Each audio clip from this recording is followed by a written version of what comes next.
নমস্কাৰ আপোনালোক সকলোকে পুনৰবাৰ জীৱনৰ ৰংবোৰৰ অন্য এটা ভ্লগলৈ স্বাগতম জনাইছোঁ আৰু আজি মই আপোনালোকৰ শিশুটিক 9 মাহৰ পৰাই ৰুটি কেনেকৈ খুৱাব তাৰ ভিডিঅ'টো শ্বেয়াৰ কৰিম। মই বীৰক 9 মাহৰ পৰাই ৰুটি খুৱাইছিলোঁ, গতিকে আপুনিও আপোনাৰ সন্তানটোক 9 মাহৰ পৰাই ৰুটি খুৱাব পাৰিব, কিন্তু কেনেকৈ খুৱাইছিলোঁ তাকে আজি মই শ্বেয়াৰ কৰিম। আশা কৰোঁ আপোনালোকে চাই ভাল পাব। এয়া মই 3টা খাজুৰি লৈছোঁ, একদম ধুনীয়াকৈ চাফাকৈ ধুই ল'লোঁ। ধুই পেলাই কুকাৰটোত খাজুৰি 3টা দি দিছোঁ আৰু দিছোঁ অকণমান পানী। তাৰপিছত কুকাৰটো গেছত বহাই দিছোঁ, 5টাৰ পৰা 6টা চিটি আহিবলৈ দিম। আৰু আনফালে এয়া মই আটা অকণমান মাৰি লৈছোঁ। ইয়াত মই আটাটো মাৰোঁতে কোনো ধৰণৰ নিমখ বা ৰিফাইন তেল ব্যৱহাৰ কৰা নাই। সাধাৰণ কুহুমীয়া গৰম পানীৰে আটাখিনি খুব কোমলকৈ মাৰি লৈছোঁ।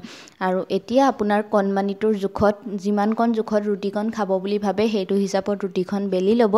মই বীৰৰ হিচাপত দেখুৱাইছোঁ। ৰুটিখন এনেকৈ বনাই ল'ম আৰু ৰুটিখন বনাওঁতে সদায় আপোনালোকে ঘিউত বনাব।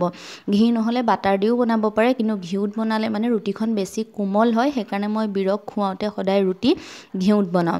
বছ ৰুটিখন বনাই হৈ গ'ল। আনফালে এয়া দেখিছেনে, মোৰ চিটিও খোল খালে। মই 6টা চিটি দিছিলোঁ। গোটেই খাজুৰিখিনি ধুনীয়াকৈ সিজি গ'ল, ধুনীয়াকৈ বইল হৈ গ'ল। এতিয়া খাজুৰি আৰু খাজুৰি পানীখিনি বাতি এটাত উলিয়াই ল'লোঁ। আৰু এতিয়া খাজুৰিখিনি উলিয়াই মই এনেকৈ খাজুৰিৰ বাকলিটো আৰু গুটিখিনি গুচাই পেলাই ধুনীয়াকৈ পানীখিনিৰ সৈতে খাজুৰিখিনি পিটিকি পেলাম, যাতে কোনো ধৰণৰ গোটা নাথাকে। সেইটো মন কৰিব, কোনো ধৰণৰ গোটা নথকাকৈ এনেকৈ মই খাজুৰিখিনি ধুনীয়াকৈ পিটিকি ল'ম।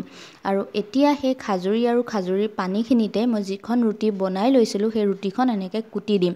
আপোনালোকে কিন্তু খাজুৰি বইল কৰাৰ পিছত খাজুৰিৰ পানীখিনি পেলাই নিদিব। খাজুৰিৰ পানীখিনিও বহুত বেছি দৰকাৰী, যিহেতু বইল কৰা হয়, গতিকে খাজুৰিৰ গোটেই মেইন বস্তুখিনি পানীখিনিত গুচি যায়। গতিকে খাজুৰি আৰু খাজুৰিৰ পানী দুইখিনিয়ে ব্যৱহাৰ কৰিব লাগিব। এতিয়া ৰুটিখন ধুনীয়াকৈ কুটি পেলাই এনেকৈ হাতৰ সহায়ত মই ধুনীয়াকৈ মোহাৰি দিছোঁ। আপোনালোকে ইচ্ছা কৰিলে এইখিনি মিক্সিত ধুনীয়াকৈ পিচি দিব পাৰিব এইখিনি সময়তে। মই অকণমান যিহেতু বীৰে গোটা গোটাকৈ খায়, সেইকাৰণে মই এনেকৈয়ে দেখুৱাইছোঁ। আপোনালোকৰো যদি বেবী অকণমান ডাঙৰ হয়, মানে ধৰক 11-12 মাহৰ বেবী হয়, দাঁত ওলাইছে লাহে লাহে, তেনেকুৱা সময়ত এনেকুৱাকৈ যদি তাহাঁতি খাবলৈ সুবিধা হয়, তেনেহ'লে এনেকৈ অকণমান গোটা হৈ থাকিলেও দিব পাৰিব। কিন্তু যিসকলে 9-10 মাহৰ শিশুক খুৱাব, যাৰ দাঁত ওলোৱা নাই, একেবাৰে মিহিকৈ খাব পাৰে, সেইসকলে ধুনীয়াকৈ বস্তুখিনি মিক্সিত দি পেলাই একদম ধুনীয়াকৈ মিক্সিত পিচি দিব, তেতিয়া কোনো ধৰণৰ ভয় নাথাকে। এতিয়া অকণমান ফৰ্মুলা গাখীৰ ইয়াতে দি দিব, দি পেলাই ধুনীয়াকৈ মিক্স কৰি দিব আৰু খুৱাবৰ কাৰণে ৰেডি হৈ গ'ল। আমাৰ বীৰে এতিয়া এনেকৈ নাখায় বাৰু। মই ইয়াত এতিয়া ফৰ্মুলা গাখীৰ দিয়া নাই, মই এয়া গৰু গাখীৰহে দিছোঁ, যিহেতু বীৰ এতিয়া ডাঙৰ হ'ল। আপোনালোকে যিসকলে 9, 10, 11, 12 মাহৰ শিশুক খুৱাব, আপোনালোকে ফৰ্মুলা গাখীৰ অকণমান দি পেলাই ধুনীয়াকৈ মিক্স কৰি দিব আৰু খুৱাবৰ কাৰণে ৰেডি হৈ গ'ল। আৰু মই মিক্সিত পিচি দেখুওৱা নাই, আৰু যিহেতু মই ভিডিঅ' কৰিবৰ কাৰণেহে আজি এনেকৈ বনালোঁ, নহ'লে বীৰে এতিয়া যিহেতু ডাঙৰ হ'ল এনেকৈ নাখায়, সেইকাৰণে অকণমান খহটাকৈ ৰাখি দিছোঁ। এনেকৈয়ে তাক খুৱাই দিম আৰু সি এনেকৈও খাবলৈ এতিয়া ভাল নাপায়, যিহেতু তাৰ পূৰা দাঁতবিলাক ওলালে এতিয়া।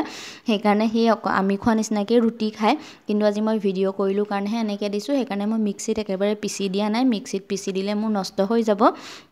তাক আজি এনেকৈ অকণমান এনেকৈ ভাঙিয়ে খুৱাই দিম, আৰু নাখালেও যেনে তেনে খুৱাই দিম। সেইকাৰণে মই মিক্সিত পিচি দেখুওৱা নাই।